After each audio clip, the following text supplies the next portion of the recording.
International. Everton and Carlo Ancelotti, supposed to be a football genius. They're supposed to be this new progressive side, but all it was is Sam Allardyce in a posh Italian suit, if you ask me. But let's just remind everyone of how things stand. Currently, as we record, Leicester City are drawing 1-1 at halftime at Old Trafford. Hats off to Luke Thomas, by the way, for that opening goal. What a screamer. But before that Leicester Man United game, West Ham were 5th with 3 games to go in the Premier League, 5 points behind Leicester, which will be 6 if they hold on for a draw at United, 6 points behind third place Chelsea, 1 point ahead of Liverpool in 6th, who have a game in hand over us, albeit against Man United, 2 points ahead of Spurs in 7th, and just 3 ahead of Everton in 8th, who have also played a game less than we have. James, I'll go to you first. How do you feel about it? I've managed to catch up with Tom just before we come on air. It's the first fresh feelings I'm going to get from you, so tell me. Everton 1-0, grim game, grim result. Well, how do you feel? I don't know really. I don't know how I feel really. I mean, I missed most of the game on Sunday. I was out with friends, which was planned before that. It was planned before the fixture was moved from the Saturday and the Sunday. They wanted to go on the Saturday, and they said no. And I said no. We have to go out on the Sunday because the game's on the Saturday. And then they moved it, and I couldn't then move those plans. What do you mean you couldn't? Tom, hang on. I don't want to hear what you think about the game, Jonesy. This is almost as bad as the time you missed the Tottenham game because you had a rugby match that you were playing in. Tom, Are you having that? Are you having that excuse? I want you two to go at it. I just enjoy this. I'm sitting back and enjoying it, Will. Go for it. Biggest game in our history, basically. Hear me out. So we were meeting at 12 and I thought, well, we're going for lunch. Let the kids have a little run about and then we'll quickly drive home. It's about a 45-minute drive from where we are. Drive home, and I might miss the first 5-10 minutes at worst, but I'll catch most of the game. And then just as we're finishing lunch, got plenty of time in the bank, and then suddenly they're like, and my friends are like, "Oh, there's a fun fair around the corner. It'd be great for the kids. Do you fancy going to that?" And I thought, I can't say no. I genuinely can't say no.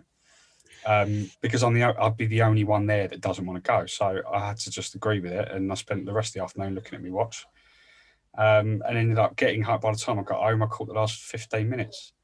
Obviously, I was listening to it on the radio on the drive back, and I've seen the highlights, I've seen the goal, I've seen us at the post for the 400th time this season. But by all accounts, we didn't play too badly.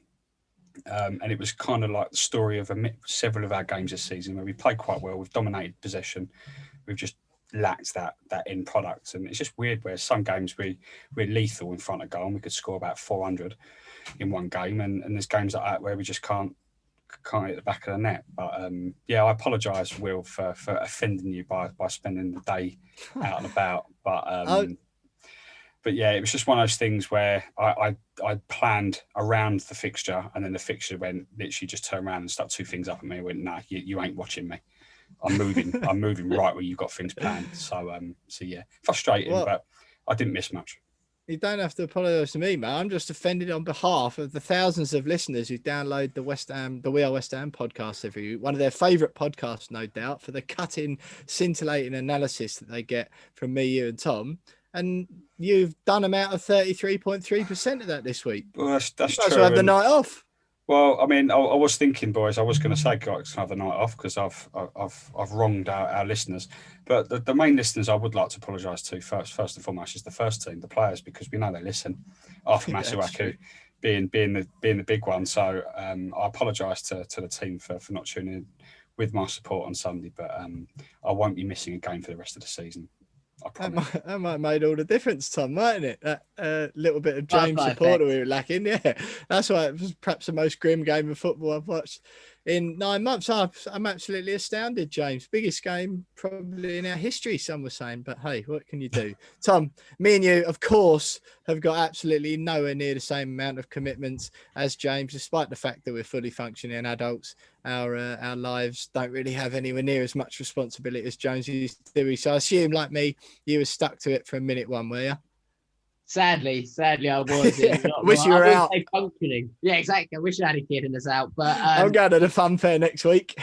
Yeah, I'm definitely not functioning, by the way. I'll tell you that, guys. But yeah, mate, it was a Josie's right in terms of what people said. We weren't terrible. We weren't terrible. Moyes went for it. We played an attacking lineup. We clearly wanted to go and win that game and play with the courage we did at Burnley. But you're right, it didn't work. They were good defensively. They were a bit of a grim side to watch, like you said. They just relied on those two quality front men to make something happen. And sure enough, they did. It was a shame. We were saying just before we came on that it felt from very early on it was one of those games we're not actually going to score. Things weren't breaking for us. Things were going against us. The referee was a bit of a pain. God, he was atrocious. Yeah, he was poor. Every little thing was just a bit needly, wasn't it? They knew what they were doing. They're breaking up the game, and he was letting them get away with it, and that upset us. But it was a shame. It was a shame because to get such a big door left open yet again to throw that away with what Leicester had come in. If we were 2 points behind them, it would be tough to bet against us in that position. So it's a shame, and that's why it was so disappointing, really. But performance-wise, we played worse. So I can't be too angry.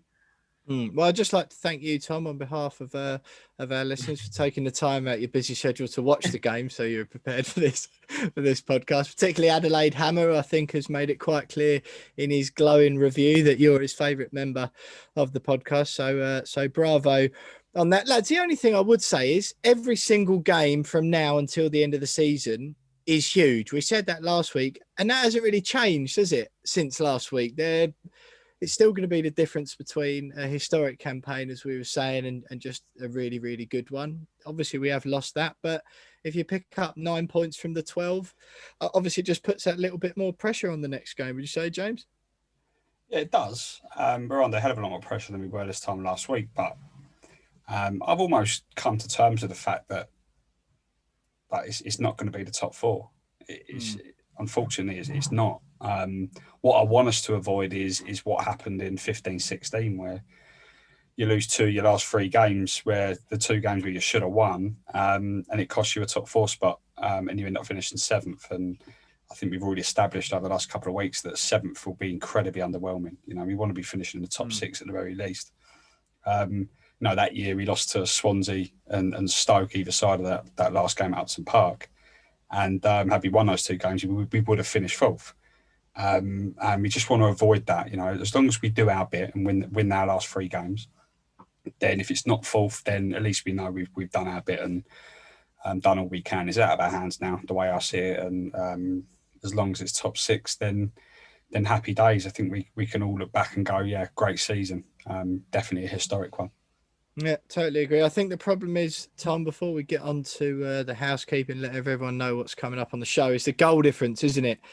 Ours is 10, plus 10. I mean, it's staggering for us to have a positive goal difference, but ours is plus 10. Liverpool below us is plus 18. Tottenham below them is plus 20. Leicester above us is plus 20. So we've basically got a point less than everyone around us, haven't we? Only Everton have got a worse one than us on plus 4, but depending how the results go, it's not beyond the realms of possibility that they catch it up on us. That's one thing that's going to really hold us back, isn't it? Yeah, I think it's been a shame. Is whenever we've gone through and up in games, we've seemed to have switched off for whatever reason, and we'll probably look back as that as another thing which has hampered us. But I just had a look at results now. To lose 3 of our last 4 in the run-in when we had so much on the line, as much as they've been brilliant all season, that ain't good enough. That's just simply not good enough for what we want, whatever part of the season. And when 2 of those are Everton and Newcastle, teams below you in the league, probably got to do the business. It's not exactly been the toughest of runs, and it's a shame that we'll look back on it knowing that we did sort of bottle the run in. But like Jonesy said, top 6 will be unreal. Top 6 will be brilliant. But fingers crossed we do that, because the pressure is definitely on now.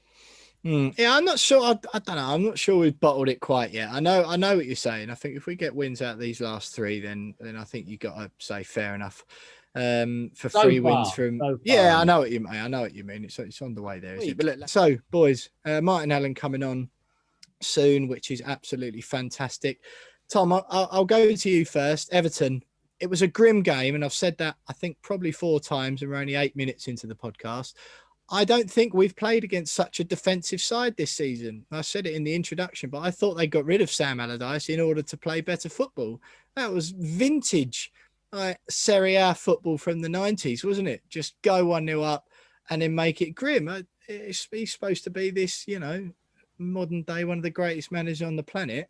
And they nick one by playing a through ball down the channel behind the slowest defender the world has ever seen.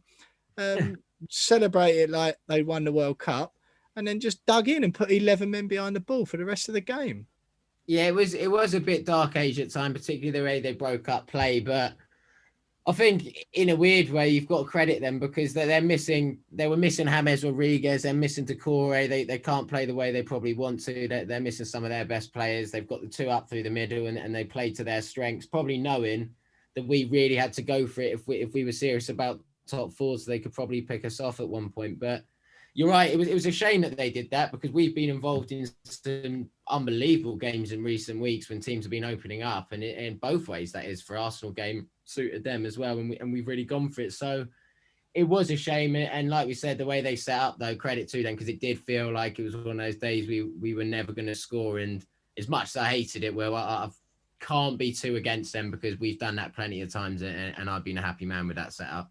I honestly don't think we've done it as grim as that, though, James. Have we? Because honestly, I mean, maybe we have under previous regimes, perhaps. Certainly not this season.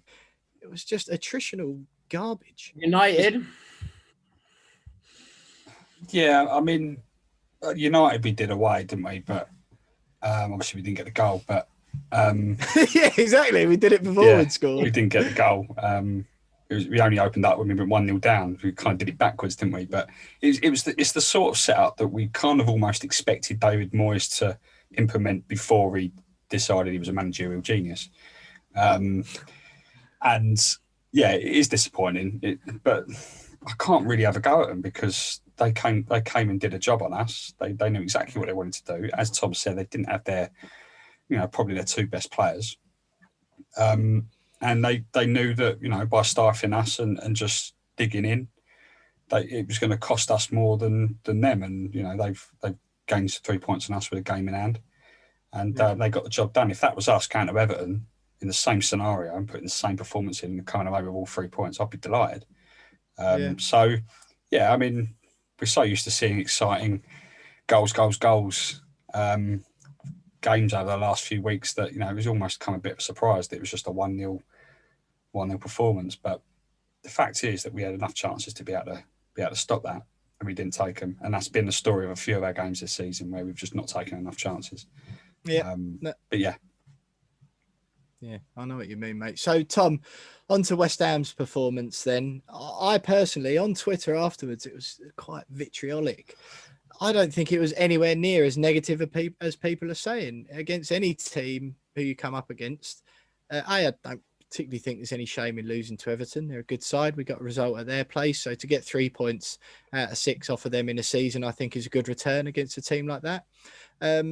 Like I say, there was some real negativity after the game. I just don't think it was that bad. It was a grim game, which Everton were the one who imposed that style of play on, which obviously they could afford to do after their goal. Vladimir Kufal hits the post, and if Said Benrahma had opened his eyes and to miss that or to score that sitter of a header, it's a completely different game. And, we could have easily nicked it. We have been wasteful with chances in recent weeks after a glut of scoring 3 on the bounce 3 times, or 3 goals in a game, 3 games on the bounce. Blimey, that was hard work. Easy for you to say. Yeah, I know. God, goodness me. Yeah, but I think it was a game of very few chances. David Moyes made that point after the game, and he was right. If anything, I'd argue we had 2 of the better ones. That Kufal one could easily have gone in, and Said Benrahma has got to do better with that header. So, what do you make of our performance? Yeah, I'm with you. I thought, I think this initial disappointment after the game wasn't against the way we played, to be fair. We kept the ball well. We went for it. We showed ability on the ball. We went through the phases like we did at Burnley, and they were just deeper and defended better than Burnley did. And things didn't go our way. Like you said, I'm a big fan of his, but he absolutely has to nail that header and score it. It's a huge chance. Anyone has to score that. That's the ideal for a winger coming at the back post, free header like that. It's your bread and butter. He has to score that. Soufal's got in that position how many times this season, and he's not known what to do, shoot or cross. He's been brilliant. There's not really a criticism of him. It's just the only part of his game where he looks like he has no composure, and that's in there. I thought that was the right decision, though, didn't you think? That was.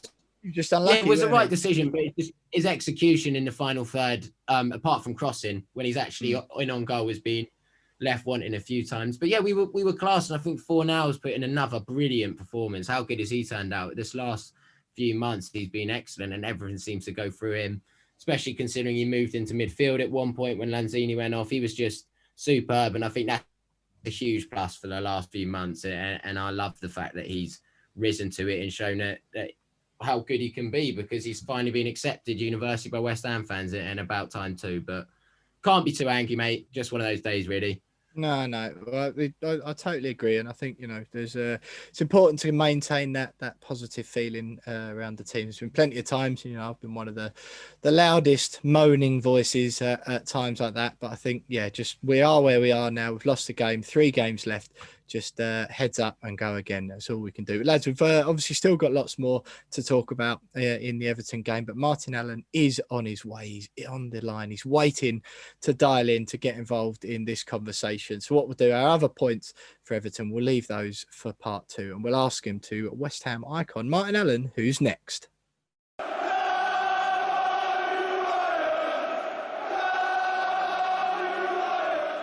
So you are still listening to the We Are West Ham podcast with me, Will Pugh, Tom Edwards and James Jones. Midway through the Everton reaction there, perhaps not quite as negative as some fans were making out after the game. We've lost the game, but positivity is the way forward for the last 3. I'm delighted to say that joining us again on the We Are West Ham podcast, just like he used to in the old Love Sport radio days in Southwark, is Martin Allen. Martin, it's wonderful to see you again. I notice you've got your claret and blue ensemble on, just like before, which we absolutely love.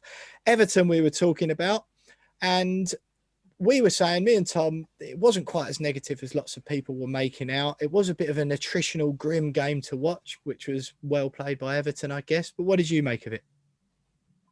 I think it's right and fair when you don't win a game for people to be disappointed, because obviously that little hope that we all had of Champions League football, which would have been amazing.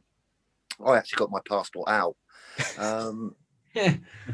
Yeah, it would have been amazing. So there's bound to be some disappointment.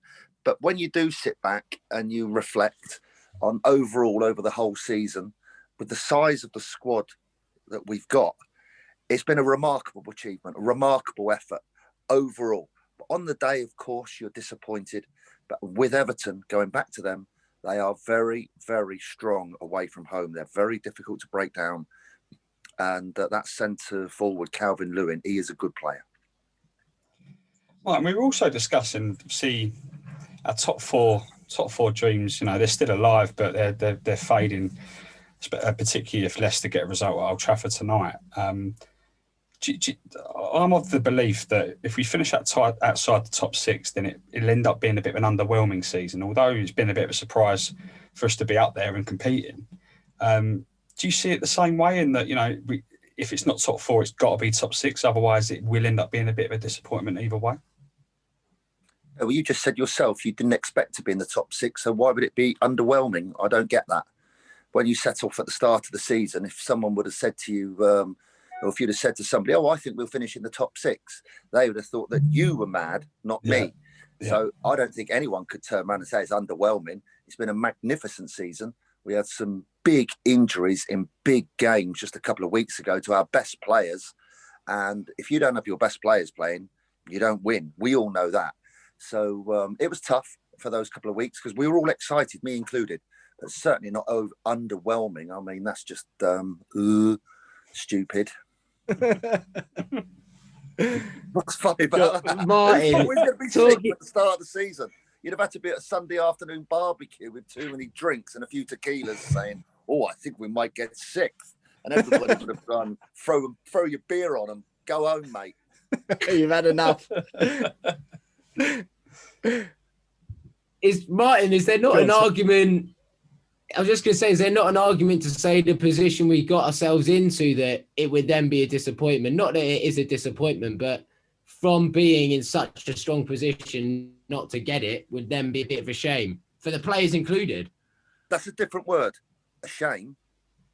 But underwhelmed and critical, no, I don't buy into that one. But when you've got Declan Rice out injured, who's, for me, for me, I think he's the best central midfield player in the Premier League at doing what he does. He's not a holding midfield player. He's not an attacking midfield player. He does both. He's a fantastic player. And then you add in Antonio, which, as we all know, he wins us games. He's a unique type of centre forward. And then Dawson was out, I think, for a couple of games. And there was a couple of other players that were out. Creswell at the crucial time, he was injured as well. There's the top key players were missing when it came to those big games, and you can't do anything about it. As a manager, you're like the fans. You're hoping that they're going to get fit, Thursday morning in the physio room. But if they're not, you've got to get on with it. And invariably, you don't win those big games when you miss those players. Tom, Martin, sorry, the few tackles flew in on the weekend that in your day would have been absolutely fine, no doubt about it at all. The nature of the football these days with the lawmakers and the way VAR is being implemented, we've seen a lot more this season, decisions that you just think, what is this sport becoming? Tom Davies, though, if we're being consistent, I feel like he should have at least been booked during the game far earlier on, and he was proper throwing himself about, which again, if you're an Everton fan, you'd have been loving it, especially as he was getting away with it. What did you make of him in particular, and the referee? Because I didn't think he had the best of games. Well, that Tom Davies, I like him as a player. When he came onto the scene with his blonde ponytail, I thought he needed to toughen up and compete rather than just be a fancy damn footballer that wanted to pop 5 and 10-yard passes about. And he certainly has improved his side of things under Mr. Ancelotti. He has got more competitive because the first team players that played, Doucouré didn't play, did he? He competes and he gets his foot in. And you saw the boy Allen in midfield for Everton. He is a good player and he does get his foot in. Maybe Davies could have got a yellow card earlier in the game because he had quite a few fouls, although I don't think any of those fouls are probably full yellow justifiable, but a count-up of those tackles could have amounted to a yellow. Overall, the referees, I think they have got it very difficult, very difficult. They have improved. It has improved. But with the introduction of this VAR, their job has completely changed from what they were doing a few years ago. The game has changed. You mentioned from when I played, the game has definitely changed. So we can't hark back to that. It is different now to what it was. I don't always enjoy watching it, to be honest with you, because I enjoyed the tackles and the competitive side of competitive nature of top level football. But it is difficult for the referees. I think they are getting better. But this link between the VAR and getting it right is a very fine line. And there have been, for me, a few errors recently, which they've held their hands up to be fair. Right, and one of the top topics of conversation on this podcast every week is Said Benrahma and his performances. Is should he start? Does he not deserve to start? His level of performances sometimes, his decision making. Moyes has said it a lot, and he's missed that sitter at the weekend as well. What do you make of his West Ham career so far? As I know it's been only a season, but he's been in and out the side, desperate for a goal quite clearly. What have you made of him? Do you think that he's got a future at the club? Yes, I do. Yes, I do. It will take him time, like it did with the little right winger. What's his name? Who came from Hull City? Bowen. Yeah, Jared Bowen. I think it took him a little bit of time to get settled in, to bed in. And with Benrahma, I saw quite a lot of him at Brentford. He's a game changer. He's a match winner.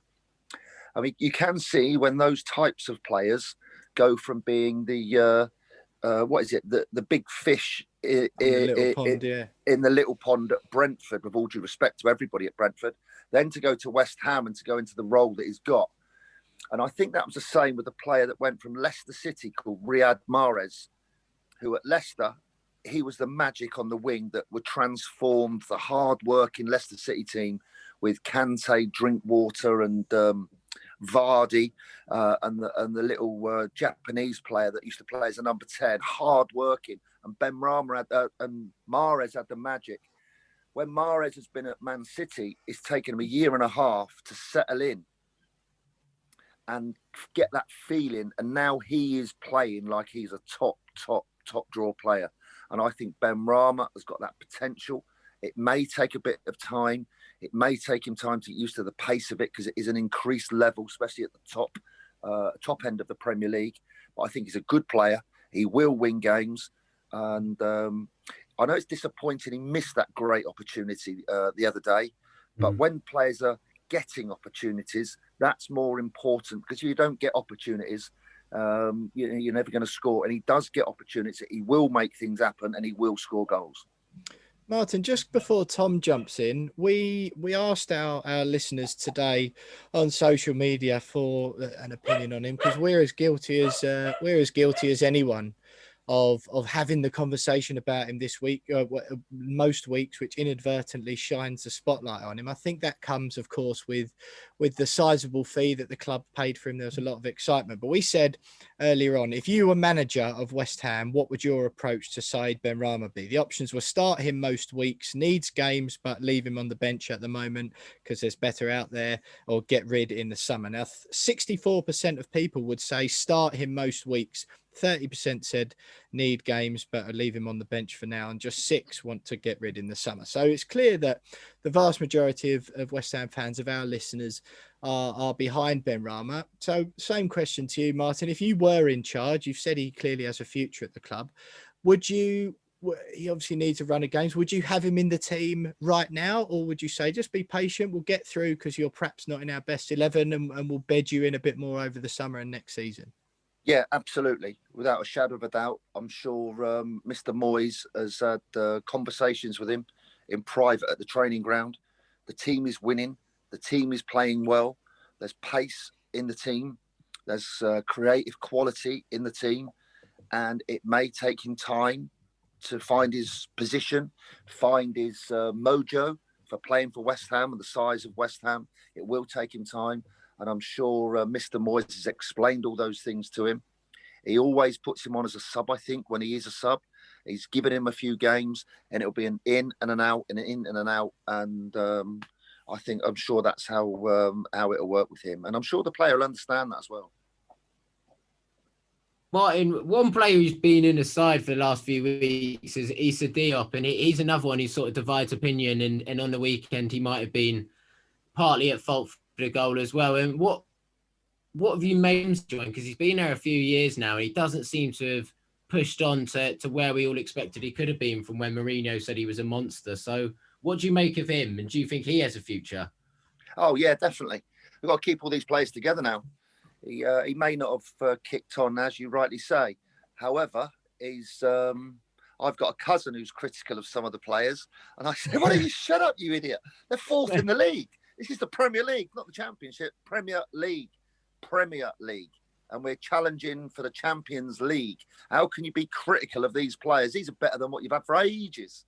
Absolutely ages. Get behind them, support them, back them. Give them everything you've got, because they deserve it. To be where West Ham are right now, I'm sure they were finishing near the bottom last year. Is that right? They nearly got relegated, didn't they? Yep. Yeah. Yeah, everyone seems to forget that. I'm sure West Ham nearly got relegated last year, didn't they? Yeah, I think we're as guilty of it as anyone, lads, aren't we? I think, like you mentioned, Tom, when you get up there, and I think, to be honest, just to give us a little bit of our dues, Tom, and what you're saying there, I think we're fortunate we're in a position now where it's more, rather than last season where you were questioning whether lots of the players, not lots, but a significant amount of the team, especially Haller, Anderson, players of that ilk, whether their heart were really in it. And I think what's brilliant about this season is there isn't a single jot of that from any of us and from any fans really questioning the commitment of anyone in that squad. They all seem to be pulling in the right direction. Even Diop, who Tom mentioned there, Benrahma, they're all working their socks off to me. Go on, Martin, sorry. I was lucky enough to go to a game recently when they played away. I can't remember where it was. And I was sat 20 yards behind the dugout of the away team, which was West Ham United. All the subs were just over there. And I was working for somebody. And when West Ham scored, right, all of the players and the staff all jumped up and were all hugging each other, right? happy and delighted. Then when someone was substituted halfway through the second half, when the player came up into the stand where they sit nowadays, because of this restrictions, all the players, all the subs and all the staff on the side of the pitch all went down and gave him, like, what do you call it, a bit of skin or five or whatever you want to call it, pum, pum, pum, all that sort of stuff. And I looked and I thought, I love it. I absolutely love it. There was a camaraderie. There was a spirit. There was a unity. You don't always get to see it from where we all sit at the stadium, but it was great to see. It was great to see. I loved it. And the cheerleader in the group that wasn't playing was Mark Noble. He was sub. I think he got on for 10 minutes at the end of that game, and you just felt a good vibe. And you don't always get that, especially at that level. No, that's it. I totally agree. I haven't seen it since probably 2015-16 is the last time I can think of it like that. And again, obviously winning games helps, but everyone's pulling in the same direction, which is wonderful. Martin, a player we know you like is Manuel Lanzini. I thought he was phenomenal at Burnley in that deep line role. His quick feet and technical ability to the way it improved the speed of transition from us getting the ball at the back, popped into Lanzini, and within a flash, he turned it and recycled the ball, and we were on the attack again. Unfortunate to see him go down injured against Everton, of course. That will be a blow, depending how long he's out for. There was a lot of questions. We spoke to you last time, I think, after that fabulous Tottenham game, and there were questions then saying, is that, the last thing he'll do is his time at the club coming to an end. Do you find that new role might be somewhere or a position we can utilise him, and therefore it might be worth hanging on to him next season? Yeah, if the deal is right, he, especially at home, I think he could be a good player at home where the West Ham team would have more of the ball and he would get more of the play. I'm not sure if he played in that number 10 role, how many goals that he would get and how many assists that he would get, which is obviously a sort of a Lingard role that he's got at the moment. But no, I think he is a good player. And I'm going to revert back a second. I asked the manager, when I saw the manager, Mr. Moyes, at a game recently, I said, how have you found it with the players that are not in the team? How have you found it managing those after they've been playing in the team now to not being playing in the team and they're on the periphery? He said to me, this is, and I'm sure he won't mind me saying, the attitude and the spirit of everybody has been absolutely first class. The lads on the side have made it such a more enjoyable season than what you normally get, because you can get cliques that talk to each other and don't like the manager because they're not playing, don't like some of the team because they're not playing. They can sulk, they can be moody. So I've just remembered that from your previous question. And with Lanzini, yeah, he can do it. He can do damage. And the more people that can create a goal, assist to a goal, and score a goal, and Lanzini would fit into that bracket, like we saw when we beat, the North London Minnows. That's crucial. Martin, obviously one player that's just been phenomenal over the last 4 or 5 months has been Jesse Lingard. We all want him to stay. I'm sure the club want him to stay as well if we can do a deal for him. But I was reading some reports today come out saying that the club are arming and ahhing over his reported contract, his wage demands, which is roughly around about $100,000 a week or something like that. And they're apparently deal he wants, yeah. Yeah, they're not sure whether they can afford it. What's your stance in it? The way I see it is that it's a deal that they've just got to find a way of financing it somehow, especially if we're going to be in Europe next year. We're going to need players like him with the European experience and the impact that he's got on the team. Or do they try and look for a cheap alternative elsewhere in the market? Because David Moyes has proved that he can find some good players in the market. Yeah, I don't think anyone from West Ham United has actually come out and said we can't do the deal, have they? Mm-mm. No, it's just reports. No. So someone's just written that in there. I'm not sure that's actually true. It hasn't come from anybody at West Ham. No, Sammy Mockbell in the Daily Mail, that was this morning, yeah. Yeah, so no one's actually from West Ham said we can't afford him because he wants XYZ on a 4-year deal. I think from the player's point of view, it would be an excellent move for him to come to London. to play in that team, with him, Rice, Declan Rice, and what's that midfield player? Souček, innit? Yeah. I mean, what a three that is, isn't it? Oh my God! You know, with Rice and Souček behind him. Oh my God! That's a dangerous three. That is. Oh. The Czech can edit, can't he? And Declan Rice, he can pass it and strike it. So there's goals within the three of them. It's to keep them three together would be magic. Let's hope they can get a deal. And I'm sure the player will want to stay, by the way. That's my dog, not me. Just Bill.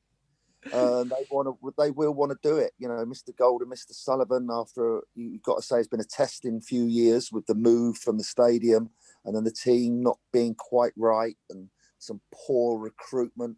They would be the first to hold their hands up that, you know, this is the sort of player now we've got to try and keep to improve from here. But it's not easy to improve from the level that West Ham are at now, because the next level of player is mega money. Can they find it? Who knows? Martin, with a bit of luck, we'll hopefully end up in Europe, one sort of European competition, Europa League or Europa Conference. Some teams struggle. We struggled when we were in Europe one year. What do we need to do in the transfer window to beef up the squad? Where would you be looking to get reinforcements to make us have a squad which can compete in the Premier League as well as Europe and do Thursdays and Sundays? Well, there's no doubt about it. It's a massive challenge. The amount of clubs that struggle playing Thursdays, especially with the long flights on a Thursday night, and then having to compete on a Sunday. It's proved to be very, very difficult. And I don't think any of us can deny, the West Ham squad is not very big.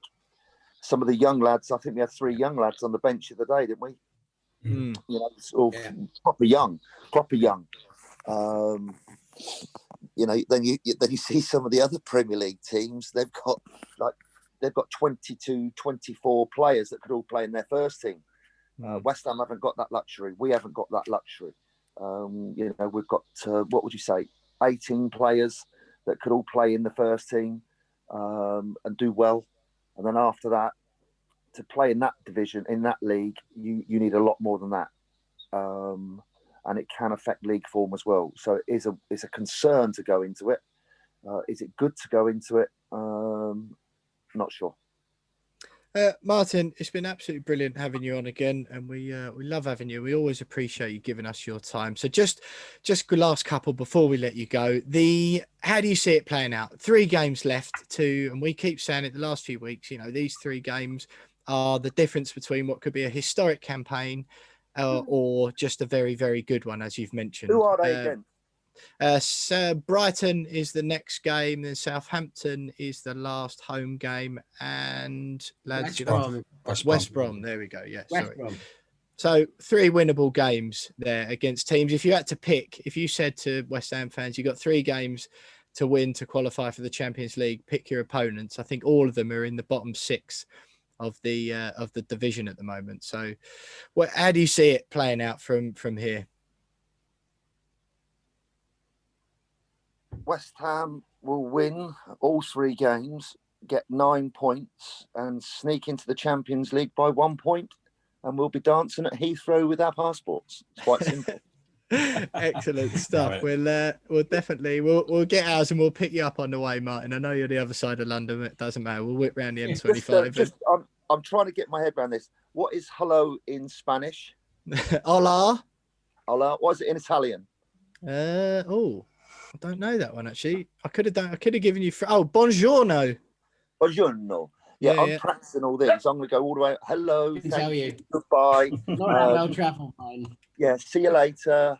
I'm going to get ready to travel. Yeah. Following West Ham in the Champions League. Brilliant stuff.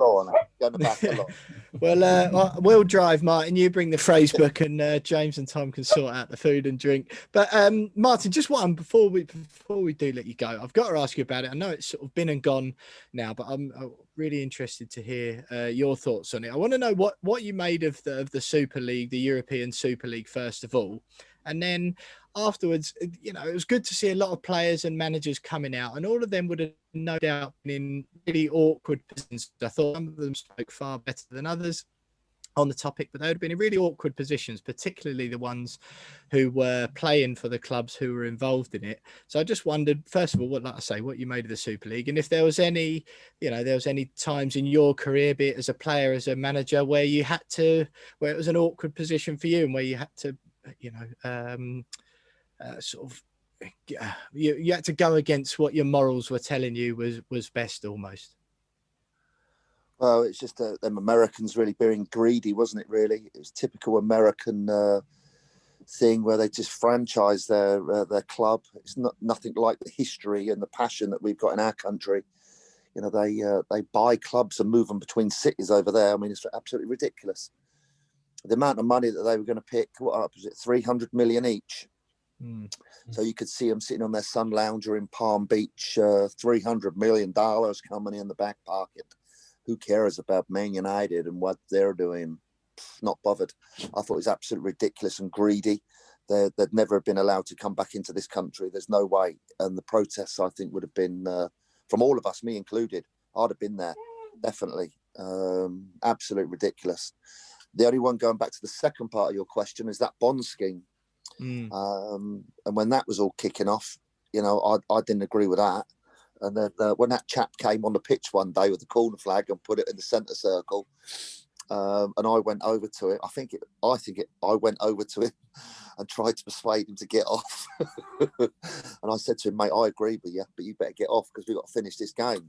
And then I looked round, there's about 30, 50, 100, 200 people all coming on behind him. And I thought, oh my God, I better get out of here. They might trample on me. No, that bond scheme, I didn't agree with that one. And that's probably why I went into the middle to see that supporter. And I think I've met that guy since. He came up to me one day. He said, do you remember me? I went, I'm terribly sorry, no. He said, I'm the one that put the corner flag in the centre circle. I thought, fair play to you, mate. Fair play to you.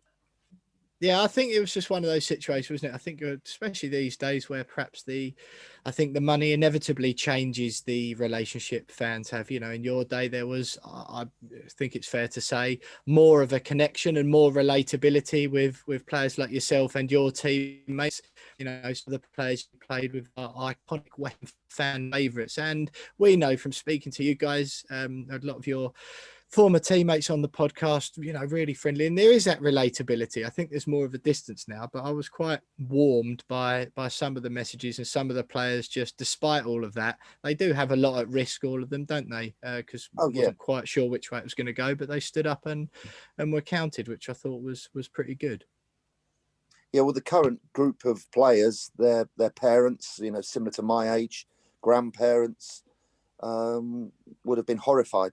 Absolutely horrified, and the players would have all been brought up on supporting their clubs. They'd have been absolutely horrified to have, you know, no relegation. And the one thing that I can't get my head round about that Super League thing, how did Tottenham get in it? Yeah, it's baffling, isn't it? Absolutely baffling. That was the worst bit about it, wasn't it? Yeah. Who's Tottenham? Mid-table. They're mid-table, aren't they? They are mid-table, yeah. Below us, yeah. Yeah, Most teams are.